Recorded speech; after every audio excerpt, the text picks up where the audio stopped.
Now, I emphasize this problem in reporting because I now want to move our attention to what's happened in this century. What's happened in this century, and use up the last 15 minutes if Martha can stand me to talk that much longer. Use up the last 15 minutes of my remarks in reviewing for you briefly what has happened in our field in this 20th century that moves us a little closer to being able to get at the patient. Now, we don't have what the neurologists have. We don't have readily applicable procedures for defining the areas of difficulty in a reliable, objective way. But we have begun to develop methods which give us access to more of what's going on than we had. Now, I don't mean that we're ever going to have ready access to humans. Don't forget, we have an evolutionary history. We have had to protect ourselves. We have had to hide. I think long before the discovery of fire or the wheel, people had learned how to lie. And it was necessary in all their transactions that they keep from each other at least some of their intentions. So we're never going to get there, and let us hope we never do get there, because I wonder who would use it against us. However, we're getting closer. And let me review briefly some of the things that we've gotten better at. Now, psychoanalysis is the most wonderful example of a concerted, consistent, and inspired effort to get at the patients. Freud thought that we were all deceiving ourselves, and when we weren't deceiving ourselves, we were deceiving someone else. He also thought, however, that given certain conditions, we could in fact get at the real person hidden in the deception. And you remember he devised and described in the teens of this century a method for doing it, a remarkable method. This extraordinary man has fallen in bad times in this great association, but do keep in mind what he suggested as a way of getting at the patient, because it was certainly an extraordinary set of suggestions. He said we should practice the fundamental rule and suggest to the patients that they say whatever comes to mind.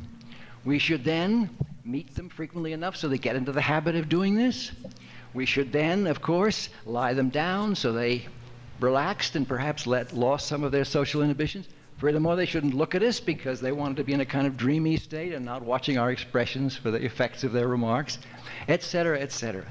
And above all, he recommended to the listener in psychoanalysis that the psychoanalytic listener not make up his mind until the treatment was well over. Because if you made up your mind, then you would shape the material that would come out. So here was perhaps the first time in the history, perhaps of all medicine, that freedom was spoken for, and a method suggested for furthering it. Now we know what happened. It turned out that transference and transference resistance developed, that the people didn't say what was in their mind, that the treatment got longer and longer. It even was sometimes interminable, as we know.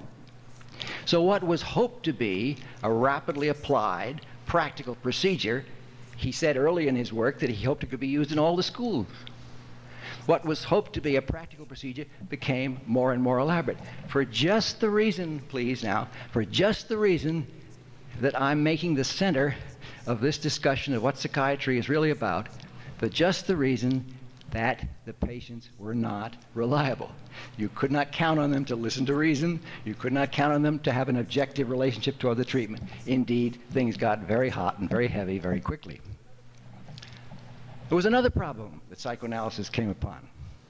Some of the analysts thought you didn't need to listen so long anymore, that we had enough knowledge of these things so we could announce to the patient what was wrong. Then the emphasis shifted to what's called the resistance. And books are written over and over again about how you overcome the patient's resistance to the doctor's ideas. And now we're back right into the problem of central difficulties, right? But then there were another group of analysts, equally eloquent, who said that, no, that was the wrong set of ideas. You should use my ideas and get the patients to accept those ideas. And so we had schools. Then another group of analysts came along and said something else. They said, I don't think there's any objective truth in this. Everybody has their own story, their individual narrative. So we'll substitute for objective truth, which was Freud's great ideal, will substitute individual narratives. But that wasn't the end of it. Still another more recent group came along and said, there are no individual narratives, there are only joint narratives, because the listener, the analyst, shapes the narrative of the patient. So you have a kind of intersubjective model that is the result of this treatment process.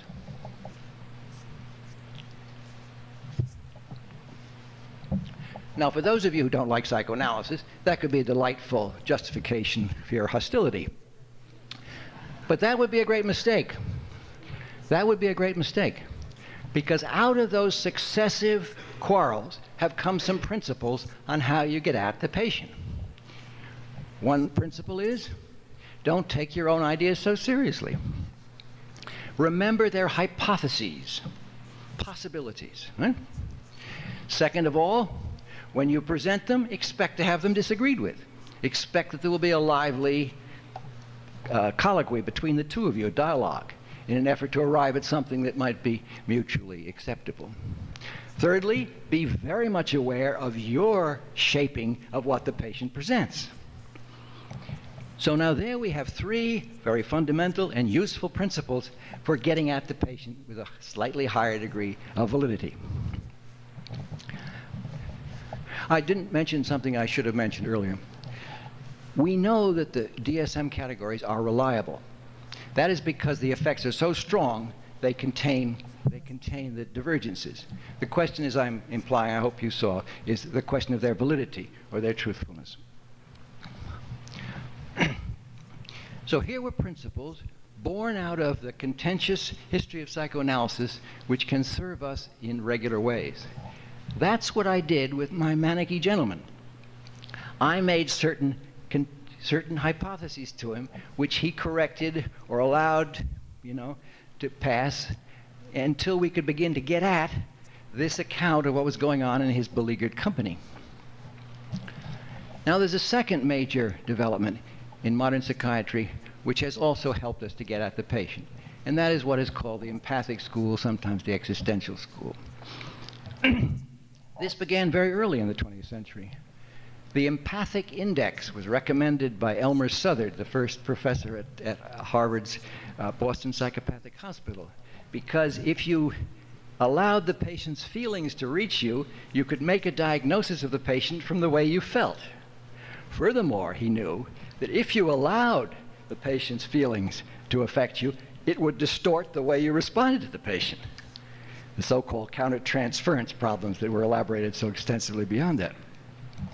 I don't need to remind you of the extraordinary assistance that both Rogers and Cohen gave us in understanding the importance of empathy. Rogers particularly gave us a language for empathic discourse. Others have made contributions to that language, including yours truly. But it meant that we could appreciate the value of the patients being understood, and equally important, the constriction of the clinical field when the patient did not feel understood. Here again, I attempted to act in my brief time with that patient I described. I wanted him to feel understood. I wanted him to feel that he was not criticized, but that the very beleaguered state he was in was something that I could understand, share, and would experience myself in his situation. Still, a third major development in modern psychiatry has been so-called social and interpersonal skills. Now, you remember that the social work began in this country as an effort to see what the patients were experiencing directly, going to the home and the school and the factory.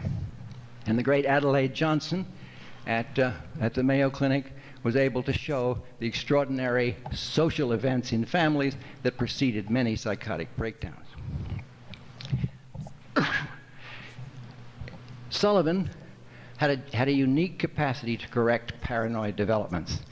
And I won't take your time to review those, but it became possible by using his methods to correct, to some extent, most paranoid developments in the interview. Now see how this bears on my thesis.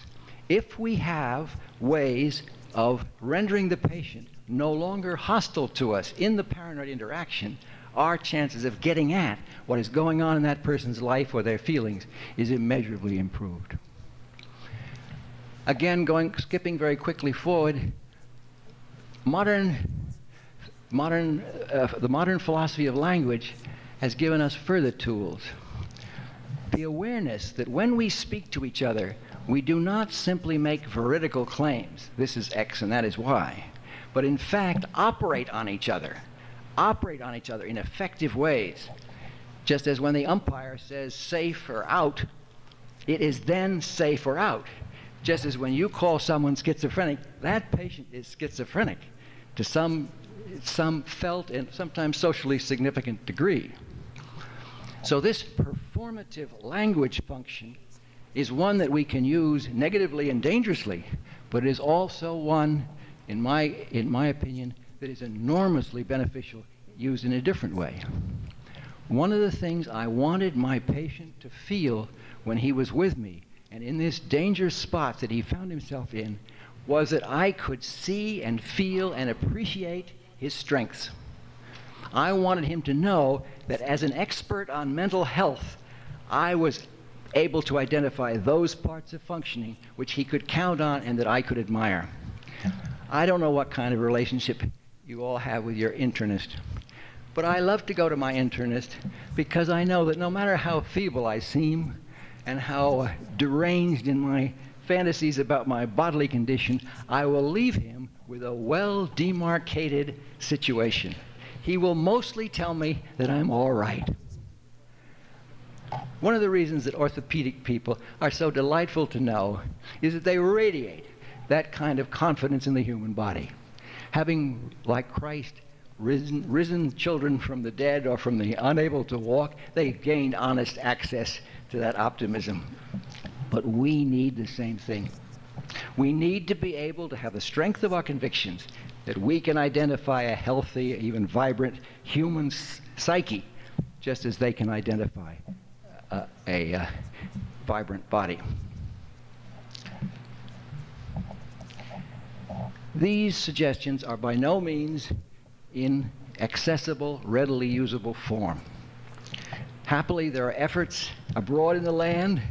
One of the authors of one of the efforts is sitting in the front row here, Dan Carlett with Shay, and from the Massachusetts General, trying to give us a more usable, applicable system of interview to get at the reality of the patients otherwise hidden from us.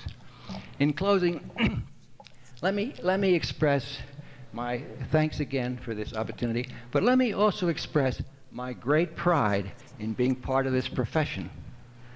I know that there have been difficulties. I know they will continue, but we stand at the very center of modern thought, and I don't make that claim lightly.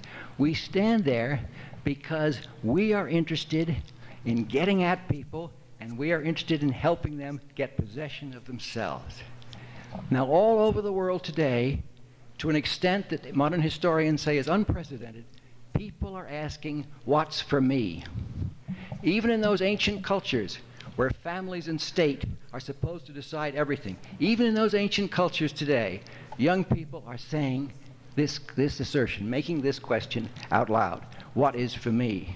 And that's our business, to help them find out what's for me. We have an ironical evidence of it emerging as a result of the wonderful new antipsychotic drugs that have been used. A considerable percentage, some people put as high as 25% of people given Clozaril for psychoses pretty rapidly say to their helpers, I don't want to be well. My life has no meaning. I'm afraid to face the world. Some of them have even committed suicide when without psychosis. So here we see the irony, don't we? The typical New Yorker joke about the patient that goes to the analyst on Park Avenue has the patient saying, help me, doctor. I have all the money in the world, all the wives, all the children, all the jobs, but my life has no meaning. Now here at the other spectrum of human deprivation, our psychotic and many homeless people, we see those people helped with their psychotic functioning, directing the same question to us. What can there be in this world for me? Now, let us not sell ourselves short. Let us not pretend it is easy to answer that question in anyone. Let us not think that we can gain approval in society or from the managed care companies by seeming to do this work easily. This is difficult, but this is the noblest and most important work that can be done. And another wonderful piece of news I have for you is that no one else wants to do it.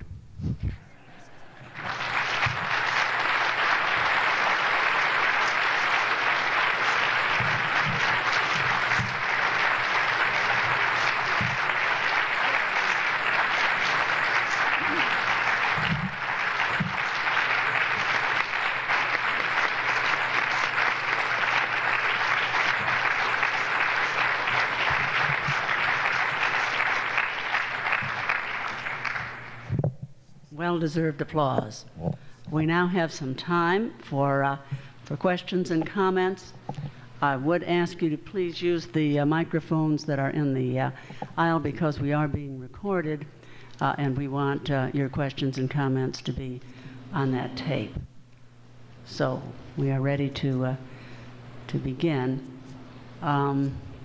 Just to get you started, I want to say that I am so very grateful to hear Les talk about individuality, because it seems to me in this time of research methodology, statistical findings, and managed care that there are very few havens left for individuality. Perhaps ours is one profession interested in that. Yes, over here. Please go to the mic if you want to talk. Yeah, hi. I want to really thank you for the talk, and sort of been a fan of yours for many years, starting back somewhere in the 70s when you wrote the article, The Existential Use of the Self, which spoke about being and staying, which has been a really sort of central principle for me in a lot of the work that I've done. And I wonder if you would comment a bit about that as a way to get at the patient, the being and staying, and maybe something about Martin Buber in the same vein.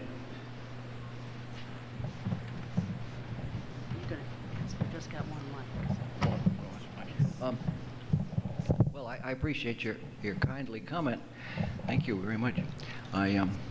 Those of you who don't know that piece, and I'm sure that's most of you, the effort was to describe the sort of technical position, the methodological position of where you want to be when you want to be close to someone, both in terms of getting to them, but also of supporting them.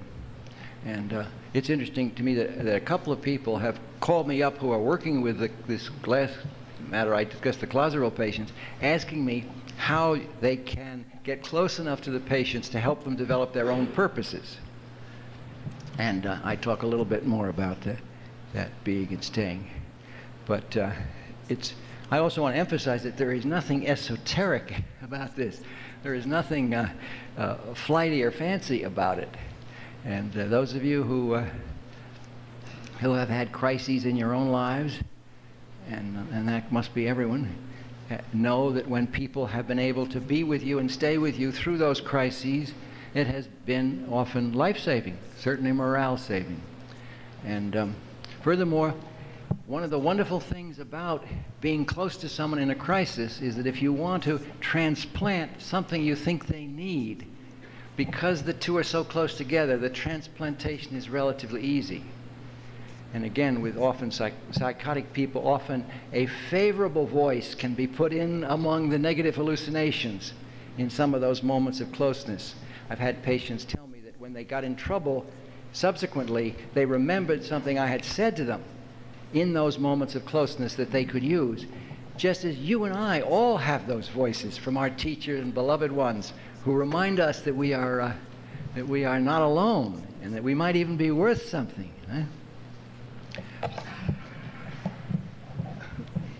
Yes, I was very interested in your talk, and there was a kind of an unfolding of an idea that didn't go where I thought you were going to go, which is this, which was kind of made it a little detective story. In the beginning, you set out the question of why we do not have objective tests in psychiatry, as if you believed that that's what we ought to have.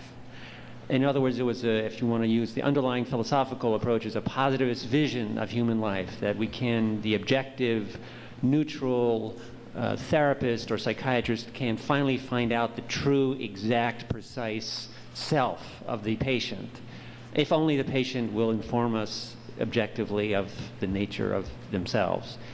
But then you seem to say in the end that really intersubjectivity was the way to relate to the patient, and you were making a hermeneutic argument that the reality of the encounter comes as a result of a negotiation between the patient and the therapist about, you agree upon what is the nature of the subject at hand. And it seemed as if in the end you were saying very eloquently that there really, in terms of a positivist approach, that there were areas of human life that are not subject to a positivist approach and are more akin to a hermeneutic approach, and that in those areas they are not objective tests. No. Well, that's a wonderful summary statement and very penetrating question. I don't know the answer to that. I don't know what the limits of subjectivity and objectivity are.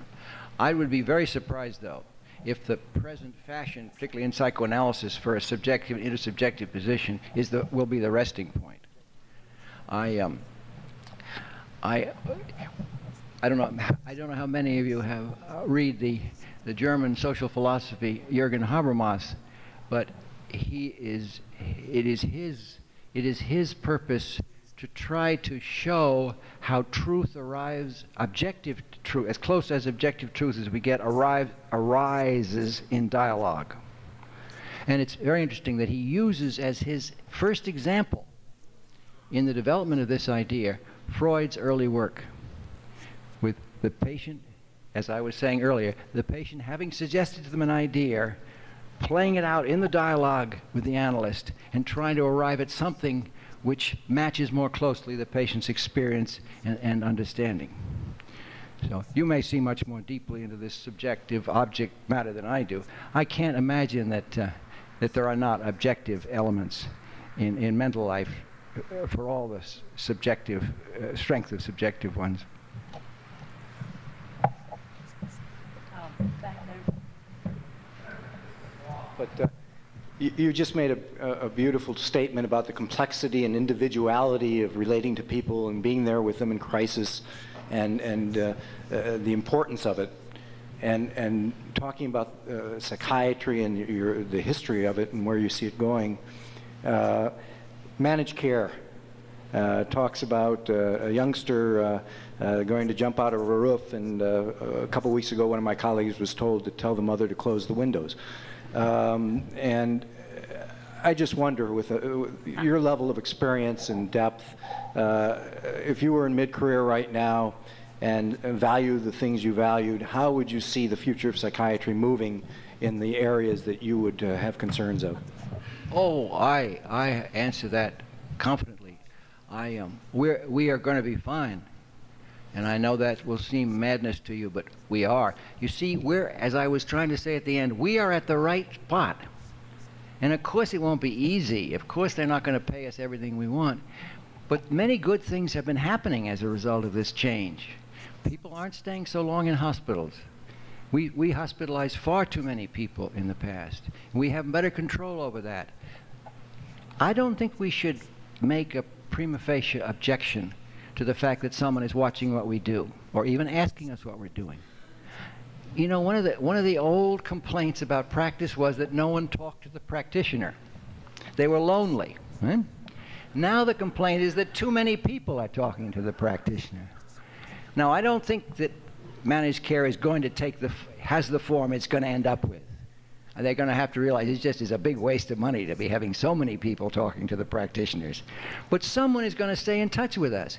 And I don't think that we should be so excited about that. I really don't. I think we need people to watch us and take care of us. We have terribly important work to do, and we should be able to explain it to those people at the other end of the telephone. Now, I know you can't explain anything. You can't even get them on the phone, so that isn't fair. But the time is going to come when we have better access to each other. And I don't believe for a moment that the death knell of psychiatry has been rung or is anywhere near. In fact, when I look back on where psychiatry was when I started 40, 50 years ago, we are in much better shape now than we were then. In those days, you don't remember this, but in those days, there were whole medical schools that didn't have a psychiatry department. Or when they had one, it was part of neurology or part of medicine or something of that kind. And they are going to have one hell of a time getting rid of us now.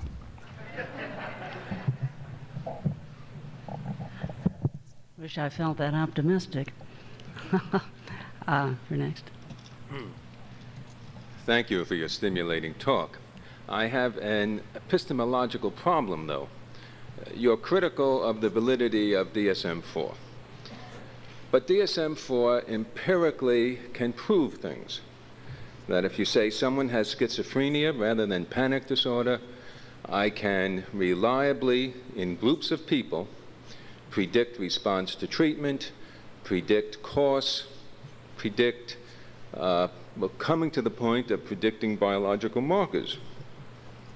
Now, you make all sorts of statements about the individual. And Freud could do this, and Sullivan could do that, and your teacher could do this, and you did that. How do we know it's true? Why should we believe you? Why should we believe that a certain individualistic approach that's only fit for that individual is the right thing to do? Because you can't prove it.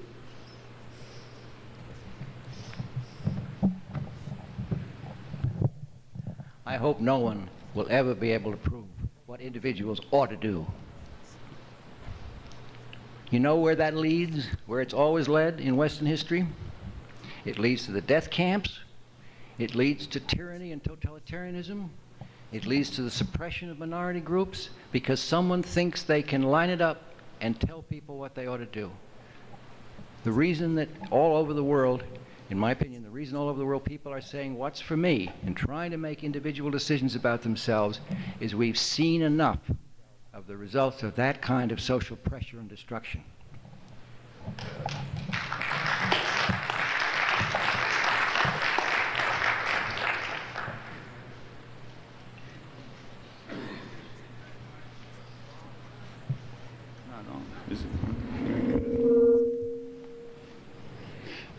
I appreciated your talk very much. I really enjoyed it. First, I'll put an ad in. I was trained at Ohio State that had the first department of psychiatry way back 150 years ago for 1 year. Then they quit it. Second, about mind and brain. I was fighting with that for a long time till I came to a conclusion that mind is a product of the brain, just like strength is a product of the muscle. And somehow it helped me. So as long as we have individual minds or individual brains, we have individual minds. We injure the brain, the mind is injured. We treat the brain with clozapine or what, and suddenly the mind is not able to take care of itself because the brain is different. Then I really enjoyed also talk about that the patient never tell what happens. I am in a small town. I worked there for 30, 40 years. And some patients only after 20 years or so come out and then they tell you everything. I really, really appreciate that. Thank you. Thank you. My name is Norman Clemens. I'm from Cleveland, Ohio. I was one of Dr. Haven's students back in 1958. I guess you were only 4 years into your career at that time, as by my calculations, at the Mass Mental Health Center. I just want to offer one kind of response to the question that was raised about how you can prove it. What I learned in that clerkship has stuck with me ever since. It's something I use again and again. It's something I use when I meet with medical students every week. In fact, when I teach them about mental status exam, I very often mention Haven's sign. after one of my early teachers. I don't know if Dr. Havens remembers what that was. It's a feeling you get when you talk with a schizophrenic patient and the hair on the back of your neck stands up. At any rate, the validity of talking with and trying to find the person inside the patient seems to hold up no matter what the DSM-4 diagnosis is, and that's to deny any shred of importance to DSM-4 in terms of understanding and sorting out the problems that we deal with.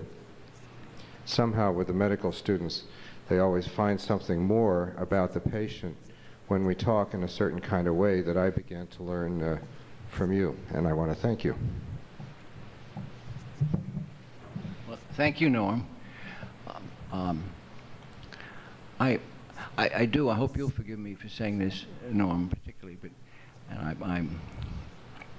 I'm regretting my harshness of my response to the gentleman who asked about objectivity and subjectivity in terms of DSM-4, and I really don't want to sound as if I have no respect for DSM-4, because I have great respect for it. I've even read it, which I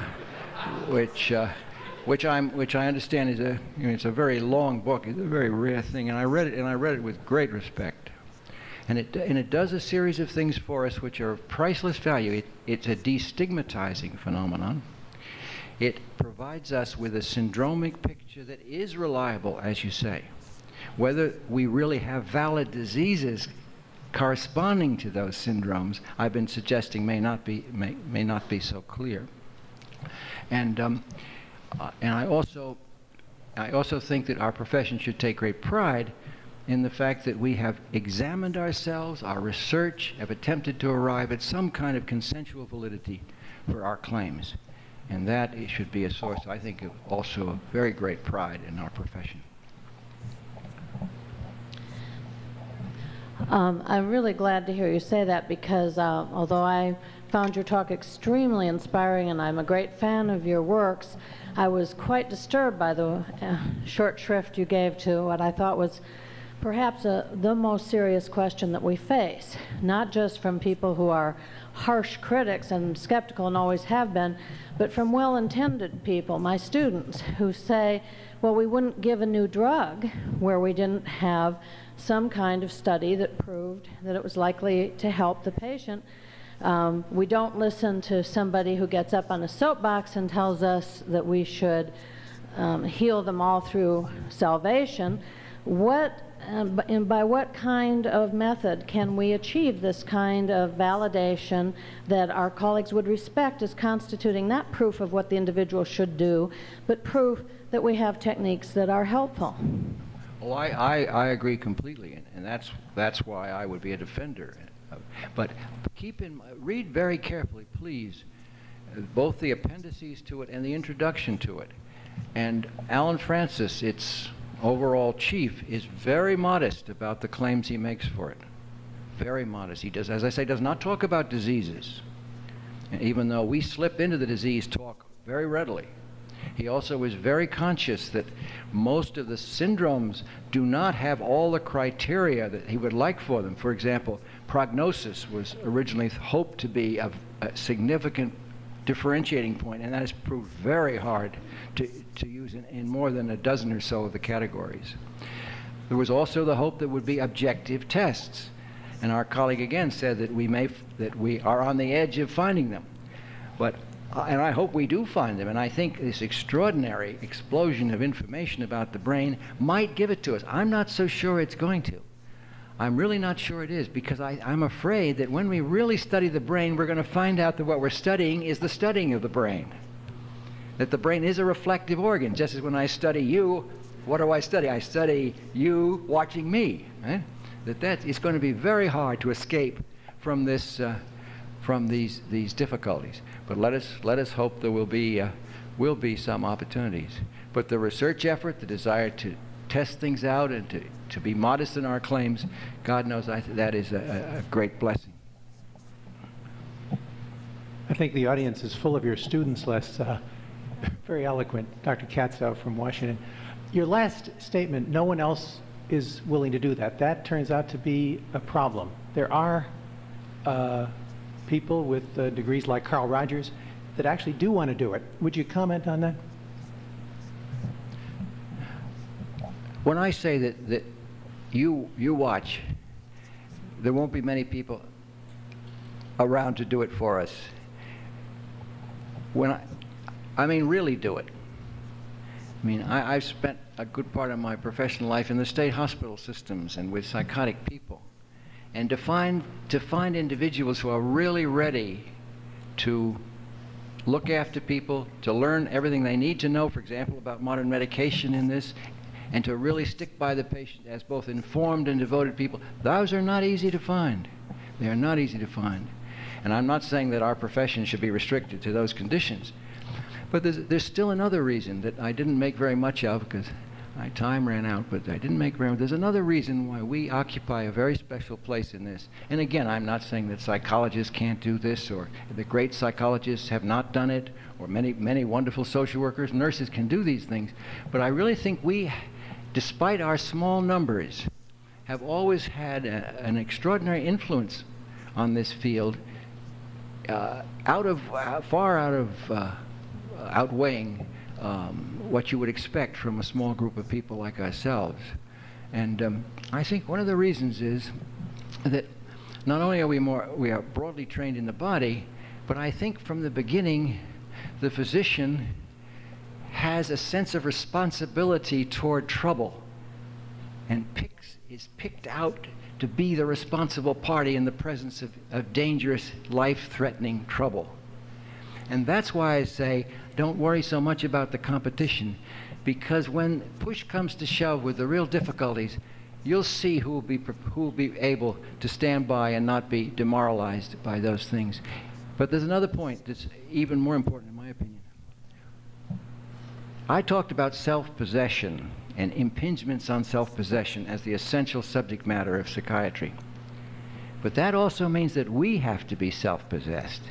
We have to know what health is, even if we know our own weaknesses and our own failures. We have to be able to stand beside the patient and appreciate the patient may be healthier than we are.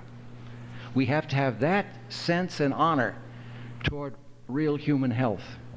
And I don't think you're going to find many people who are going to be doing that. We have time for these last two questions, and then we'll have to draw to a close.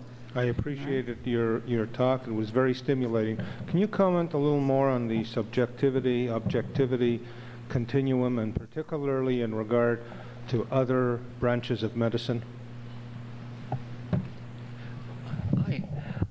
I wish I could. I wish I could bring some kind of real sophistication to it, but I wouldn't. I don't think I could pretend to. People often make the distinction between the physical and the psychological. And that is a long debated problem. Is there any objectivity in the psychological, or is it all individual and unique? Those are very significant questions for me, and I don't have a strong sense of it. I do feel that the material we deal with is particularly subject to the problems of uniqueness, sensitivity, interactive effects, individual valuations, etc. That may not make it in the long run, subject to the kind of sort of fracture-setting techniques that some parts of medicine have been able to do. I don't know. I wish you could stay and talk and tell us yourself what the answer to that might be. You mentioned that you had gone to your internist, and you felt good when you went away from your internist because you were okay. Not all okay. And thank God that you didn't have cancer or something. People don't come to psychiatrists usually for a checkup. They come because they're the last resort. They've gone through a social worker and a psychologist, and that's how they get to me, is that they're sick. I mean, they're so sick they have to see a psychiatrist. And wouldn't it be wonderful if people came to psychiatrists for checkups? Yeah. Well, I live in a town where if there are so many psychiatrists and so many patients seeing psychiatrists that they come a little earlier. And I have a number of occasions, especially with young people, to say to them that I thought that you're really doing very well, considering the circumstances you're in. You're evidencing extraordinary capacities, and I certainly wouldn't want to make any particular diagnosis except applaud the capacities of the person in question. And as I say, I think that when we have a less exclusively pathological orientation, we'll be able to do that more often, and maybe people, as you suggest, will come to us sooner.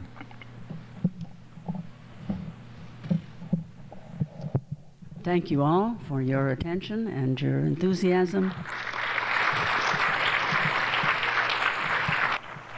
That concludes this program.